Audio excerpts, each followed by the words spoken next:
शाना, इतनी बड़ी तादाद में लोग हैं यहां पर। वो देखें दरख्तों के ऊपर, दरख्तों के नीचे, जहां तक जलसागाह छोटा पड़ गया। सिर्फ जलसागाह नहीं भरा, आज पूरा भर गया है। और सबका एक मुतालबा है, कैदी नंबर 804 की रिहाई। रिहा करो, रिहा करो, रिहा करो, रिहा करो, रिहा करो, रिहा करो। आगे बढ़ेंगे। इमरान खान कहते होते हैं कि कुछ प्लेयर्स जब वो क्रिकेट खेलते थे कहते थे, कप्तान थे, कि कुछ प्लेयर्स होते हैं मेरी टीम में जो मैच विनर्स होते, जो हीरोज होते, जो बहुत मेहनत करते हैं और उनसे जितनी एक्सपेक्टेशन होती है उससे ऊपर डिलीवर करते हैं। वो सिर्फ अंत तक मेहनत, लगन, जस्तजू। और जिस खिलाड़ी को इमरान खान की टीम के अब मैं बुलाने जा रहा हूं, मैं उस फिल्म भी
मोबाइल फोन है, उससे लाइट भी हो रही, चार्जिंग चल रही है।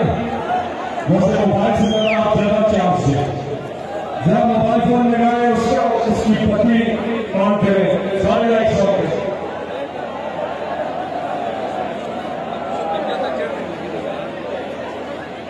हेलो ओ भाई